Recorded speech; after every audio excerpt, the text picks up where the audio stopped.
Haleluya. Silakan duduk ibu-ibu RWM yang diberkati Tuhan. Haleluya. Baik, terima kasih tim PW yang luar biasa. Haleluya. Ibu-ibu diberkati dengan pelayanan tim PW hari ini. Yang diberkati, tepuk tangan sekali buat Tuhan. Haleluya. Ya,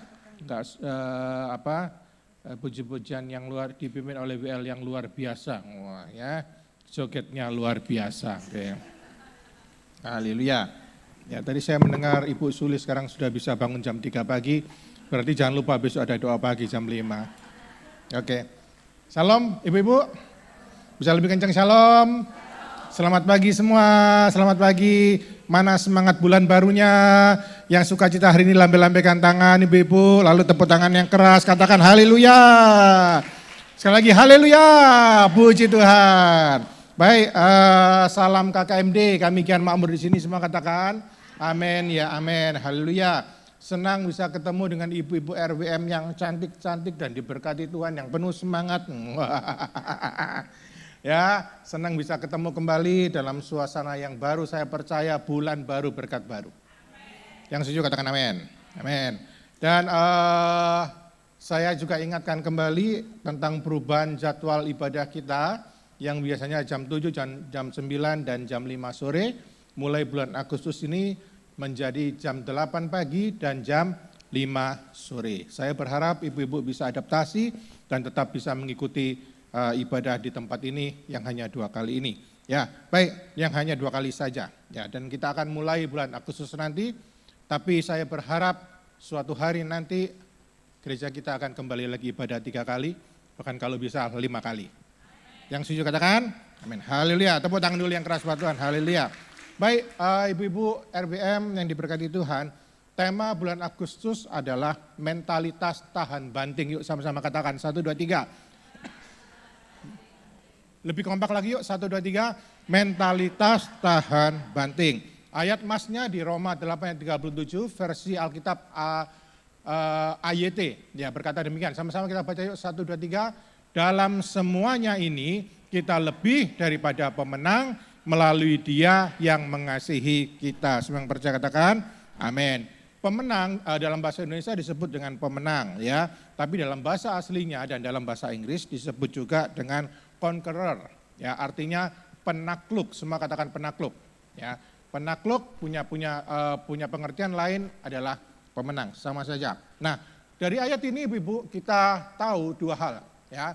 Dalam semuanya ini kita lebih daripada pemenang melalui Dia yang mengasihi kita. Dalam semuanya ini, apa maksudnya Ibu-ibu? Ada yang tahu enggak? Dalam semuanya ini, kalau Ibu baca dalam satu pasal itu bicara tentang pergumulan.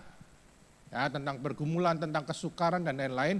Dalam kesukaran itu, dalam pergumulan yang kita hadapi tadi, dan tadi ada kesaksian-kesaksian bagaimana kita menghadapi pergumulan dalam kehidupan kita. Dalam semua pergumulan itu kita lebih dari pemenang melalui Dia yang mengasihi kita.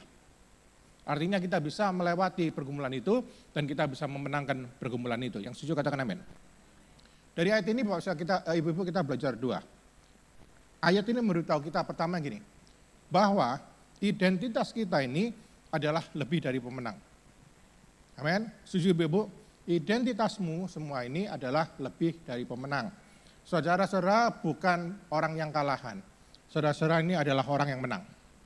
Yang setuju katakan amin. Artinya ibu-ibu, Alkitab itu ngasih tahu kita bahwa kita ini sudah ditentukan untuk menang.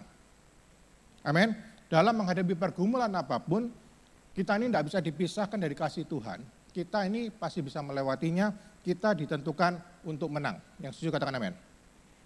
Roh yang ada dalammu itu lebih besar daripada roh yang ada di dunia ini. Setuju? Roh yang ada dalam hidup kita jauh lebih besar daripada semua pergumulan kita. Yang setuju katakan amin.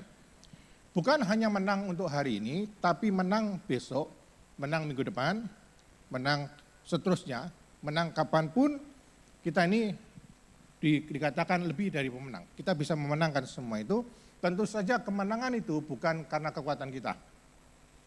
Setuju? Tentu bukan kekuatan kita, tapi karena Tuhan yang mengasihi kita. Yang setuju katakan amin. Karena ada Tuhan yang bekerja dalam hidup kita. Itu identitas, itu pengertian yang pertama.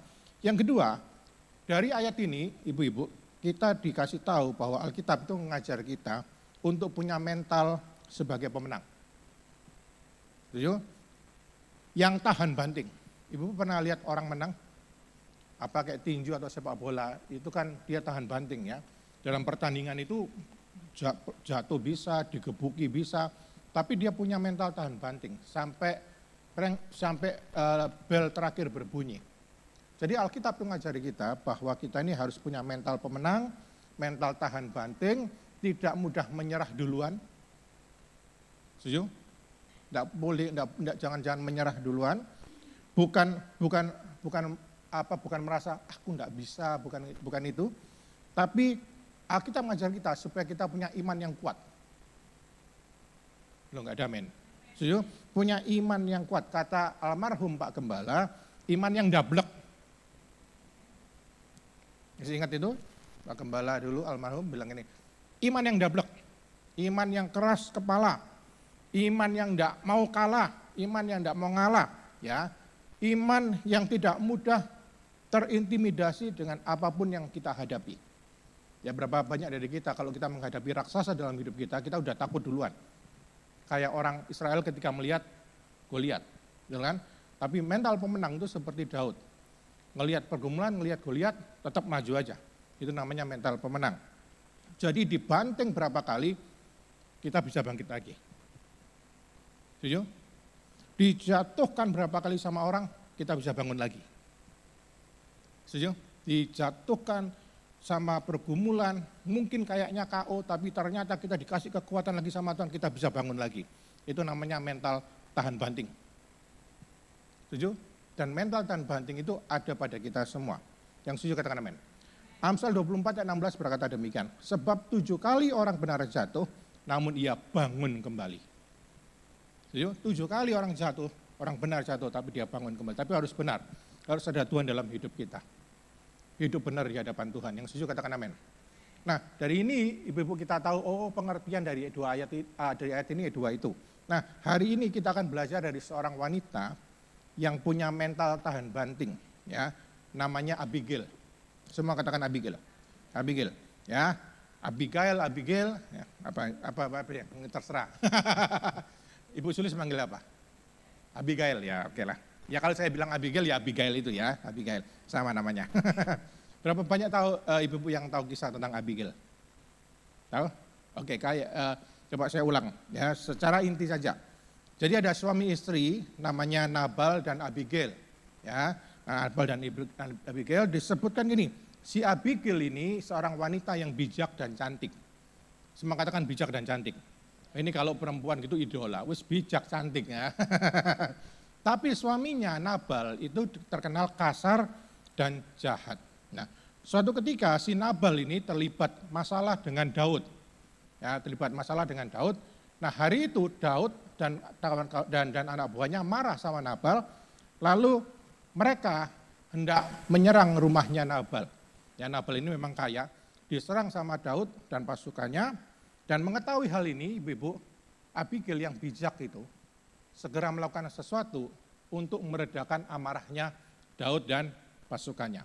Oke, sampai sini dapat? Kira-kira itu intinya. Sekarang kita baca sama-sama 1 Samuel 25, 14 sampai 19. Saya sampai jam berapa ibu-ibu? Hah? Sekarang 10.57. Tadi kita mulai jam berapa Bu Suli? Enggak, 11 kurang 10. 10.45, oke. Berarti saya dapat jatah waktu sampai jam 2. 1 Samuel 25 ayat 14 sampai 19. Yang sudah dapat katakan amin. Ya, buka Alkitab Bapak Ibu-ibu, buka Alkitab Ibu-ibu, kita baca sama-sama dengan suara yang keras berkata demikian. Tetapi kepada Abigail istri Nabal, sama Alkitab kita? Oh, oke. Tapi kepada Abigail istri Nabal telah diberitahukan oleh salah seorang bujangnya atau hambanya. Katanya, ketahuilah Daud menyuruh orang dari padang gurun untuk memberi salam kepada Tuhan kita, tetapi ia memaki-maki mereka. Jadi Daud nyuruh orang datang ke Nabal, minta sedikit makanan, tapi sama Nabal malah dimaki-maki, malah dihina. Padahal orang-orang itu sangat baik kepada kami. Siapa orang-orang itu? Daud dan pasukannya. Ya, mereka tidak mengganggu kami dan kami tidak kehilangan apa-apa selama kami lalu lalang di dekat mereka. Ketika kami di ladang, mereka seperti pagar tembok sekeliling kami siang malam selama kami menggembalakan domba-domba di dekat mereka. Oleh sebab itu, ya ini hambanya bilang sama Abigail. Oleh sebab itu, Nyonya Abigail, pikirkanlah dan pertimbangkanlah apa yang harus kau perbuat. Sebab telah diputuskan bahwa celaka akan didatangkan kepada Tuhan kita dan kepada seisi rumahnya, dan ia seorang yang dursila, orang yang jahat, sehingga orang tidak dapat berbicara dengan dia. Wah, ini gambaran suami yang idola banget, tidak bisa diajak omong ya. Lalu segeralah Abigail mengambil 200 roti, 2 buyung anggur, 5 domba yang telah diolah, 5 sukat bertih gandum, 100 buah kue kismis, dan 200 kue ara. Dimuatnyalah semuanya ke atas keledai, lalu berkata kepada bujang-bujangnya, berjalanlah mendahului aku segera menyusul kamu. Tetapi Nabal suaminya tidaklah diberitahunya. Semua yang percaya katakan, amin. Nah, ibu-ibu perhatikan, dalam hidup kita ini kita sering dihadapkan pada situasi yang menuntut kita untuk mengambil keputusan dengan cepat, tapi bijak dan penuh pertimbangan. Setuju? Nggak boleh lama-lama mikirnya, tapi harus cepat, harus bijak, ya, dan harus dipikirkan matang-matang. Karena banyak ibu-ibu dimanapun berada, banyak orang yang akhirnya menyesali keputusannya yang salah karena bertindak terburu-buru. Banyak orang jatuh dalam dosa, banyak orang jatuh dalam kesalahan karena mikirnya nggak panjang, ngambil keputusan dengan cepat tapi tidak bijak. Tapi dari Abigail ini kita akan belajar hal bagaimana cara Abigail menghadapi situasi yang berat dalam hidupnya. Kita akan belajar 2 saja, oke? Sebenarnya ada 75 tapi terlalu panjang jadi 2 saja. Sing penting eling, katakan sing penting eling. Sing penting eling, ya. Oke. Baik, yang pertama, orang yang disebut pemenang adalah orang yang bijak dalam bersikap. Setuju? Disebut pemenang bukan orang yang mau menangnya sendiri. Setuju? Setuju? Disebut pemenang bukan orang yang berkelahi secara fisik. Tapi disebut pemenang karena yang pertama dia bijak dalam bersikap. Perhatikan, tadi Abigail bilang gini, bilang sama hamba-hambanya, kamu jalan duluan, nanti aku nyusul kamu, tapi Nabal suaminya tidaklah diberitahunya. Perhatikan. Ya. Waktu hamba-hamba Abigail tahu bahwa Daud itu akan menyerang, ya, lalu hamba-hambanya itu bilang sama Abigail, Nyonya, ini kita mau diserang loh ini, dan ini nggak main-main. Kalau mereka nyerang rumah kita, mati semua kita. Betul? Sekarang Nyonya Abigail, ayo pikirkan matang-matang, ambil keputusan apa yang harus kamu kerjakan. Ya, kira-kira gitu ya, kasarnya gitu ya ibu-ibu ya. Mereka lapor, dan apa yang terjadi ibu-ibu? Abigail dengan cepat berpikirnya, cepat mikirnya. Wah, kita tadi lihat ya, apa yang dilakukan sama Abigail? Abigail cepat-cepat ambil roti. Betul? Ambil roti, ambil ini, ambil daging, kumpulkan semua, ditaruh di keledai, lalu bujangnya suruh berangkat duluan, dan dia nyusul. Nah, perhatikan. Saya coba pikirkan jadi Abigail ya. Nah, mari kita sama-sama jadi Abigail. Nah, ketika Abigail tahu bahwa Daud datang dalam kemarahan, kira-kira menurut ibu-ibu, kalau tahu orang marah, kira-kira solusinya apa? Biasanya apa? Tahu suamimu kalau marah, biasanya apa? Lagi emosi, ngamuk gitu, apa? Diam? Terus apa yang, kenapa kok sampai suamimu marah? Saya kasih tahu ya, biasanya bapak-bapak kalau marah, ikut luwe.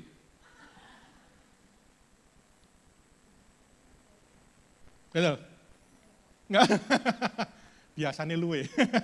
Jadi ketika Abigail dapat laporan itu, kamu mau diserang sama Abigail tuh mikir gini, berapa saat sebelumnya Daud pernah datang ke Nabal, minta roti, minta sedikit roti. Tapi malah tidak dikasih, malah dimaki-maki. Dan Abigail tahu, penyebab Daud marah, itu karena Daud minta roti, minta makanan, dan tidak dikasih sama suamiku. Perhatikan, itu sebabnya ibu-ibu, perhatikan, itu sebabnya dia cepat-cepat ambil roti, ambil makanan, suruh menyongsong Daud, supaya Daud reda kemarahannya. Mereka perlu makanan, tanpa nunda-nunda lagi, betul? Tanpa nunda-nunda lagi, langsung siapin makanan, taruh di keledai, suruh berangkat, suruh menyongsong Daud.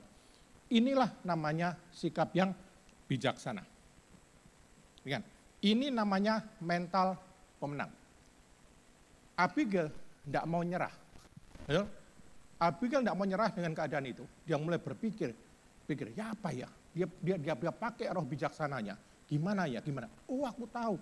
Ini Daud ini minta makan. Makanya dikasih makanan. Perhatikan. Abigail tahu, ya. Daud yang marah tidak bisa dihadapi dengan kemarahan. Setuju? Setuju? Daud yang marah dengan pasukannya, betul kan? Dihadapi sama Abigail dengan pasukannya sama-sama marah. Kira-kira Abigail menang apa kalah? Kalah. Jadi kemarahan tidak bisa dihadapi dengan kemarahan. Yang setuju katakan amin. Yang dilakukan sama Abigail sebaliknya. Ini namanya bijaksana. Ini namanya roh pemenang. Dia tidak mau kalah dengan keadaan, tapi dia ingin merubah keadaan itu jadi baik. Betul? Marahnya Daud tidak bisa dihadapi dengan marahnya Abigail. Perhatikan, ini bicara apa? Ini situasi negatif itu harus dihadapi dengan sikap yang positif. Amin? Amin? Keadaan yang negatif itu harus dihadapi dengan sikap yang positif. Setuju? Setuju ya? Harus dihadapi dengan sikap yang positif. Perhatikan, ini yang dilakukan sama Abigail. Waktu Daud marah, Abigail ngasih roti. Ibu bisa nangkep sikapnya Abigail ini. Waktu Daud marah, nggak disambut dengan kemarahan, malah dikasih roti. Ibu-ibu biasanya ya kalau ada orang marah sama ibu-ibu, biasanya dibalas dengan sama-sama marah. Lek bojone ngamuk, tambah ngamuk. Wes menang-menangan wes. Biasanya kan gitu ya. Ngamuk ya ambil ngamuk. Nah, tapi itu nggak bijaksana. Itu bukan mental pemenang, ya. Justru mental pemenang itu waktu marah dikasih roti. Waktu marah dikasih roti. Ini juga penting ya ibu-ibu dalam hidup kita. Ya, kalau menghadapi orang, kalau orang itu lagi marah, kalau saudara sedang menghadapinya juga dengan marah-marah, buyar. Betul? Buyar kabeh. Lakukan sebaliknya, ya. Lakukan sebaliknya, jangan diimbangi dengan negatif. Lakukan yang positif. Setuju? Ibu-ibu, saya tahu beberapa dari ibu-ibu menghadapi masalah yang berat. Masalah yang berat itu kan situasi yang negatif ya. Kalau saudara sedang menghadapinya dengan negatif, dengan putus asa, dengan tidak berdoa, dengan menjauh dari Tuhan, malah tidak karu-karuan hidupmu. Betul? Situasi negatif harus dihadapi dengan sikap yang positif. Sudah tahu keadaanmu negatif, ojo dihadapi dengan sikapmu yang negatif, ojo ngeluh tambah berat persoalanmu. Hadapi dengan sikap positif. Apa? Sukacita. Minta Tuhan roh sukacita. Doa. Betul? Doa. Seperti Hana, bertahun-tahun dia dihina sama Penina. Sakit. Tiap tahun dia dihina, sakit hati. Tapi dia tidak pernah lupa berdoa. Dia terus berdoa sampai Tuhan jawab doanya. Dia hadapi persoalan negatif, keadaan yang negatif itu dengan yang positif dia doa. Sampai ketika bayi itu lahir dia bilang, Tuhan, anak yang kudapatkan ini dari Engkau Tuhan. Terima kasih. Lihat ibu perhatikan. Abigail menghadapi situasi negatif dalam hidupnya dengan sikap yang positif. Kemarahan dibalas dengan roti. Nanti saya jadi curiga ini, ibu-ibu yang tahu ngasih saya roti, jangan-jangan ini karena Pak Lugi marah ini. Tapi ibu-ibu bisa nangkep pesannya ya ibu-ibu ya. Ayo kita jadi seperti Abigail. Yang disebut lebih dari pemenang, yang disebut roh yang tahan banting, itu yang tidak mau kalah dengan keadaan. Dia balas, dia hadapi keadaan itu dengan sikap yang positif. Nah sampai sini mengerti, katakan amin. Orang-orang yang disebut lebih dari pemenang itu bukan orang yang mau menang sendiri ibu-ibu. Pokoknya aku kudu menang. Bukan itu. Ya. Tapi orang yang disebut pemenang itu yang pertama, orang yang punya sikap yang positif saat dalam keadaan negatif. Itu lebih dari pemenang. Kok bisa Pak? Iya karena dia berhasil mengatasi dirinya sendiri. Betul kan? Dia kepingin negatif tapi dia tahan dirinya, lalu dia tunjukkan sikapnya yang positif. Yang kedua, orang yang disebut pemenang adalah orang yang tidak membalas kejahatan dengan kejahatan, tapi dengan kebaikan. Daud waktu marah tadi, itu seperti kejahatan, bukan? Betul kan? Kalau dia balas dengan kemarahan, mungkin hari itu ada pertumpahan darah. Keluarganya Abigail mungkin tidak selamat, mati semua. Betul? Tapi dia tidak mau balas kejahatan dengan kejahatan, dia balas dengan kebaikan. Dia berusaha meredakan kemarahan Daud. Perhatikan, disebut lebih dari pemenang, tadi seperti ayat yang kita baca, adalah karena kita tahu hanya kasih Tuhanlah yang menyempurnakan kemenangan kita, bukan karena kekuatan kita sendiri. Kok iso ya aku punya sikap positif di tengah keadaan yang negatif? Bukan aku, tapi Tuhan yang ada dalam hidupku. Kok iso ya kemarahan tak balas sama roti? Dulu aku enggak bisa gitu. Kemarahan tak balas sama kemarahan, tapi kok bisa aku ngasih roti? Karena ada Tuhan dalam hidupmu. Amin. Setuju? Yang setuju katakan amin. Lihat, ayo kita semua ibu tempat ini, ibu RBM, kita jadi orang yang pembawa damai. Yang bisa meredakan kemarahan orang. Amin. Matius 5:9 berkata demikian, berbahagialah orang yang membawa damai karena mereka akan disebut anak-anak Allah. Ibu-ibu anak-anak Allah, bukan? Anak-anak Tuhan. Tandanya yang pertama, yang tandanya adalah dia selalu membawa damai. Amin. Kalau ada orang marah, dia bawa damai. Amin. Kalau ada orang marah, dia bawa roti. Yang setuju katakan amin. Ya, cepat kan? Itu sudah satu. Nah, saya berharap 5 menit lagi saya selesai. Ya. Yang kedua, orang yang disebut pemenang adalah orang yang bijak dalam berkata-kata. Ya. Orang yang bijak dalam ucapan, semua katakan ucapan. Ya. Biasanya ibu-ibu kalau kita sedang dalam pergumulan, dalam keadaan yang negatif, biasanya yang paling gampang adalah mulut kita ini ngomong yang enggak. Setuju? Gampang banget. Asal ngomong, asal bicara, asal jeplak. Ya. Asal jeplak. Ada orang sakit gini langsung ngomong banyak dosa. Enggak ada hubungannya. Ibu-ibu, bahkan ketika kalau ada, ya ini saya ngomong ibu-ibu, bahkan kalau ada orang meninggal karena satu alasan yang kelihatannya berat sekalipun, bukan karena dosa. Ibu ingat ketika Tuhan Yesus bilang gini, orang-orang yang keruntuhan menara itu, apakah dia lebih berdosa daripada orang yang sering berdoa di Yerusalem? Ingat itu? Betul? Yesus bilang, enggak lebih berdosa. Coba perhatikan. Ibu, mari kita jaga mulut kita ini baik-baik, supaya enggak asal nuduh, supaya enggak asal ngomong. Ibu percaya bahwa mulut kita berkuasa? Hidup mati dikuasai lidah. Siapa yang suka mengemakannya akan memakan buahnya. Amin. Kalau yang keluar negatif terus, yaitu yang kita dapatkan negatif terus. Betul? Yang keluar positif, maka yang kita dapatkan positif. Betul kan? Pernah ngomong di ruang yang bergema, ngomong A, balik A. Ngomong B, balik B. Enggak pernah ngomong A, balik Z, itu enggak pernah. Kecuali orang Indonesia, keluar A, besok jadi B, C, D, balik meneh Z.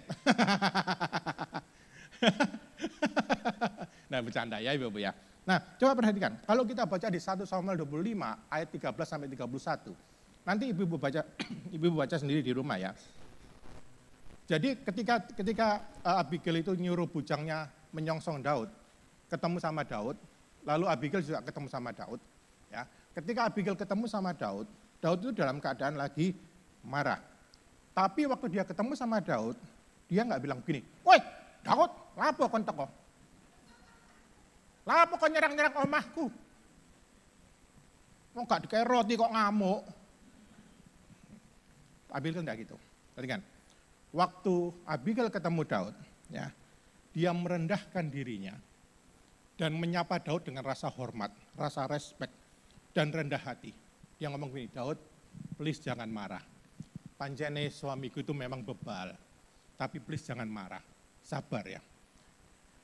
Abigail menjaga perkataannya supaya Daud nggak jadi tambah marah. Wong us ngamuk, dikompori, tambah ngamuk. Betul kan? Tambah puyeng kepalanya. Kan? Tapi begitu ketemu, Daud please jangan marah. Please jangan marah. Lalu dikasih roti tadi. Ya. Abigail ini orang yang bijaksana. Kenapa dia disebut bijaksana? Karena dia mau perkataannya itu jadi solusi. Bukan memprovokasi. Nah, angel bahkan ngomongnya ya. Dia mau perkataannya ini jadi solusi, bukan memprovokasi. Nah, betul ya. Abigail memilih tidak menyalahkan Daud, tapi Abigail memilih untuk menawarkan jalan damai, menjelaskan masalahnya, bahkan nanti ibu-ibu baca sendiri. Perkataannya itu malah dibuat untuk memotivasi Daud supaya tidak bertindak ceroboh.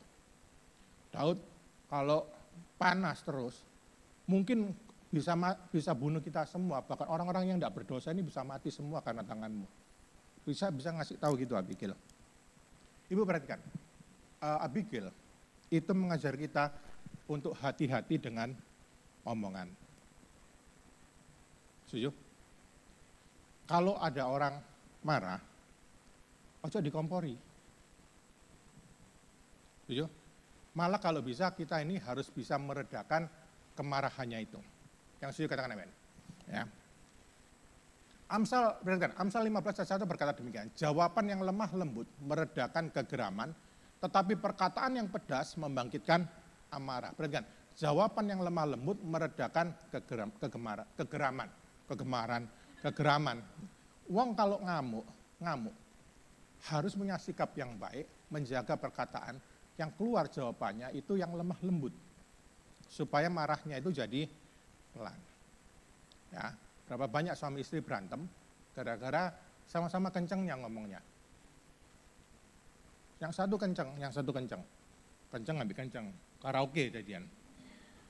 Dengan akhirnya marah sama-sama marah. Gak kuat aku Pak. Gitu ya. Tapi Alkitab berkata jawaban yang lemah lembut itu bisa meredamkan kegeraman. Yang setuju katakan amin. Sama seperti Abigail. Jawabannya lemah lembut, menghormati Daud, yang dia nggak ngelama, dia nggak nantang, yang merendahkan dirinya supaya Daud itu jadi nggak marah lagi. Dan Daud kalau nggak marah, nggak bunuh keluarganya Abigail. Sikapnya Abigail ini menyelamatkan keluarganya loh. Ibu-ibu tahu bahwa mulut itu bisa menyelamatkan keluarga, menyelamatkan hidup seseorang. Betul? Mulut itu bisa menyelamatkan hidup keluarga, bisa menyelamatkan hidup seseorang. Abigail contohnya, yang setuju katakan amin. Perkataan kita ini, ibu-ibu, punya kuasa. Bisa meredakan, tapi juga bisa memprovokasi. Ya. Perkataan kita ini bisa berguna untuk diri kita sendiri, juga bisa berguna untuk orang lain, untuk memenangkan orang lain. Setuju? Ibu-ibu masih ingat, ketika Daud sedang down, apa yang Daud lakukan? Pernah baca ayat itu? Daud bilang ini, hai jiwaku, betul? Hai jiwaku, bangunlah, pujilah Tuhan. Itu Daud ngomong sama siapa? Ngomong sama dirinya sendiri. Betul? Perkataan itu bisa membangun diri kita sendiri.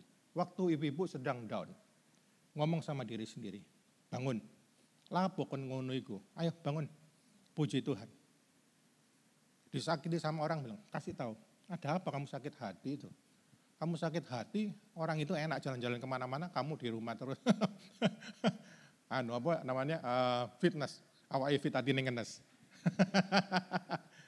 Ayo, ampuni. Kamu sudah dengar firman toh, ampuni. Ngomong sama diri sendiri, membangun diri sendiri. Betul? Setuju Ibu? Bahwa perkataan itu bisa membangun diri sendiri, juga bisa membangun orang lain. Ibu tahu enggak? Ketika Tuhan Yesus bilang begini, kalau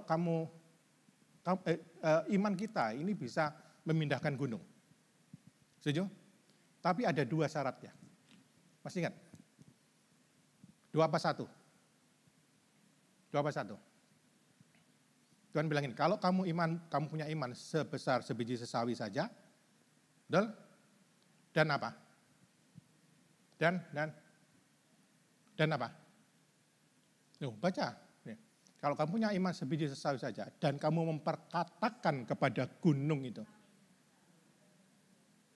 Betul? Jadi bukan cuma iman tok loh. Memperkatakan. Matius itu. Setuju? Berapa banyak dari kita punya iman, tapi tidak pernah memperkatakan. Berarti, ibu-ibu, perhatikan, perkataan itu punya kuasa. Betul? Percaya, tapi perkatakan. Sama kayak tadi, kayak Abigail itu. Dia perkatakan yang baik, punya kuasa. Ngamuk itu jadi tenang. Perkataan itu punya kuasa, ibu-ibu. Sekarang kita lihat Yeskel, ayo dibuka sekarang Yeskel 37:4-8. Yeskel. Saya percaya Ibu tahu kisah ini ya. Jadi hari itu Yeskel dihadapkan Tuhan pada tulang-tulang kering. Ya. Oke. Yeskel 37 ayat 4-8, belum saya tulis di monitor. Yang sudah dapat katakan amin. Yuk kita baca sama-sama. Yeskel 37, 4-8 berkata demikian. Lalu firman-Nya kepadaku, betul sama-sama? Sama ayatnya Alkitab kita. Lalu firman-Nya kepadaku, apa Ibu? Bernubuatlah mengenai tulang-tulang ini dan katakanlah padanya. Di depannya Yeskel apa? Ada apa? Tulang kering. Dan Tuhan bilang apa sama Yeskel? Bernubuatlah dan katakanlah. Keluar dari mulut. Betul ya? Hai tulang-tulang yang kering, dengarlah firman Tuhan. Beginilah firman Tuhan Allah kepada tulang-tulang ini. Aku memberi nafas hidup di dalammu supaya kamu hidup kembali. Aku akan memberi urat-urat padamu dan menumbuhkan daging padamu. Aku akan menutupi kamu dengan kulit dan memberikan kamu nafas hidup supaya kamu hidup kembali dan kamu akan mengetahui bahwa akulah Tuhan. Lalu aku bernubuat seperti diperintahkan kepadaku dan segera sesudah aku bernubuat kedengaranlah suara. Sungguh suatu suara berderak-derak dan tulang-tulang itu bertemu satu sama lain. Sedang aku mengamati-amatinya, lihat urat-urat ada dan daging tumbuh padanya, kemudian kulit menutupinya tetapi mereka belum bernafas. Kita berhenti sampai situ Ibu ya. Nanti baca sendiri. Tapi intinya baca di rumah. Intinya pada akhirnya tulang-tulang yang belum punya nafas itu akhirnya bisa punya nafas dan tulang-tulang kering itu jadi tentara yang luar biasa. Jadi tentara yang luar biasa. Jadi tulang-tulang kering. Tapi dimulai dari apa tadi Ibu? Tulang-tulang kering itu hidup kembali dari apa? Perkataan kepada tulang-tulang kering itu. Bernubuat pada tulang-tulang kering itu. Akhirnya tiba-tiba tulangnya nyatu, kretek, mungkin gitu, terus ada uratnya, terus bisa hidup, bisa jadi tentara yang luar biasa. Nanti baca sendiri Ibu ya. Ibu mari saya kasih tahu, ya, ucapkan firman Tuhan, nubuatkan yang bagus, amin. Nubuat sama anak yang bagus, ngomong yang bagus, mungkin belum bagus, tapi ngomong terus, ngomong sama pekerjaan, ngomong sama keluarga. Mungkin belum, tapi lihatan tulang-tulang kering itu nanti akan jadi tentara yang kuat. Setuju? Ngomong yang baik, ngomong firman Tuhan. Daripada ngomong senggak karu-karuan. Enggak ada juntrungannya, lebih baik ngomong firman Tuhan. Mungkin ibu-ibu hari ini, ya, keadaanmu seperti tulang-tulang kering itu. Enggak ada nyawanya, enggak ada kehidupan. Tapi jangan nyerah. Ayo punya mental tahan banting. Lebih dari pemenang. Ya, mulai ucapkan firman, ucapkan perkataan iman, supaya tulang-tulang itu, supaya keadaan seperti tulang-tulang kering itu bisa berubah dengan mujizat Tuhan, jadi tentara yang luar biasa. Amin. Perhatikan, makanya ibu-ibu jangan sembarang ngomong. Ya, ibu-ibu juga jangan sarkas sama diri sendiri. Tahu sarkas? Sarkas tahu ya? Apa meremehkan diri sendiri, ya, yang ya biasanya suka ngomong, masa iso sih aku iki sopo, lali, biasanya orang kalau gitu sudah lupa dirinya sendiri. Aku ini enggak sekolah, aku enggak tinggi, mana bisa aku gini. Ibu mari saya kasih tahu. Imanmu itu tidak ngerti kamu sedang sarkas apa enggak. Padahal kita kadang-kadang ngomongnya itu enggak maksudnya merendahkan diri sendiri. Betul ya? Saya percaya ibu enggak merendahkan diri sendiri, tapi kadang-kadang ngelihat keadaan itu kita jadi sarkas dengan diri sendiri. Masa iso aja? Paling bukan buat aku itu. Betul ya? Ada yang gitu? Enggak ada. Sini semuanya baik-baik ya. Saya ketemu ibu-ibu di sana di luar negeri. Kadang-kadang kita ngomong gitu ibu. Ya, mari saya kasih tahu. Imanmu itu hanya menjalankan apa yang kau omongkan. Dia enggak ngerti sarkas. Apa yang dia dengar dari perkataan itu yang terjadi. Kalau Pak ngomong sedikit ngono gak oleh. Makanya sedikit lama-lama jadi bukit kan. Pertama ngomong gitu, besok diulang lagi, akhirnya imanmu jadi lemah kan. Setuju? Iman kita enggak ngerti kita sarkas ibu-ibu. Iman kita hanya melakukan apa yang kita perintahkan. Setuju? Karena perkataan itu punya kuasa. Setuju? Yang setuju katakan amin. Jadi ibu-ibu sempat ini, kalau punya kebiasaan suka ngomong yang merendahkan diri sendiri, yang suka merendahkan anak-anak atau keluarga, atau yang lainnya atau keadaan, berhenti. Itu bukan mental pemenang. Orang yang suka ngomong, zaman dulu lebih enak dari zaman sekarang, ya bien. Kamu masih sekolah, belum tahu keadaan. Sekarang sudah berumah tangga, sudah tahu persoalan. Itu orang nggak bijak. Dan ada di Alkitab itu. Itu orang nggak bijak kalau suka ngomong, zaman dulu lebih enak dari sekarang ya. Berarti dia nggak bisa move on. Hati-hati ibu, kita semua juga orang Kristen, anak Tuhan. Ngomongnya harus dijaga. Berarti bukan berarti tidak boleh bercanda ya. Nanti habis itu semuanya serius, ketemu aku menongol. Kita harus serius. Ya enggak lah, ketemu saya ya biasa-biasa aja ya. Ya bercanda, aku ya seneng guyonan kok. Ya. Tapi ngomong yang meremehkan diri sendiri, yang sarkas, yang ngomong negatif, kita berhenti yuk. Kita ganti ngomong yang baik. Amin. Mungkin keadaanmu seperti tulang kering. Ngomong terus. Percaya Tuhan pasti berkati.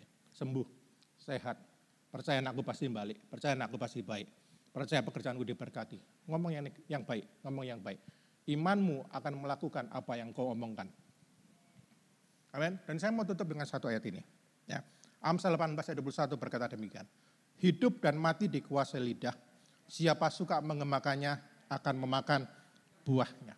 Hari ini Ibu kita belajar 2 saja dari Abigail. 2 aja, supaya kita bisa ingat dan kita bisa melakukannya. Yang pertama, orang yang disebut punya mental tahan banting. Orang yang disebut punya mental lebih dari pemenang. Yang pertama adalah orang yang menjaga sikapnya.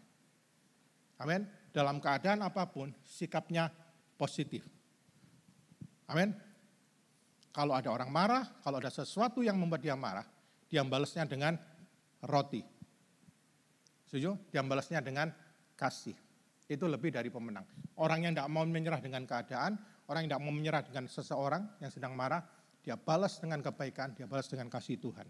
Yang pertama. Yang kedua, orang yang disebut lebih dari pemenang adalah orang yang bijaksana menjaga perkataannya. Dalam keadaan apapun yang sedang dia hadapi, mungkin keadaannya seperti menghadapi tulang-tulang kering, tapi dia tidak pernah ngomong yang negatif.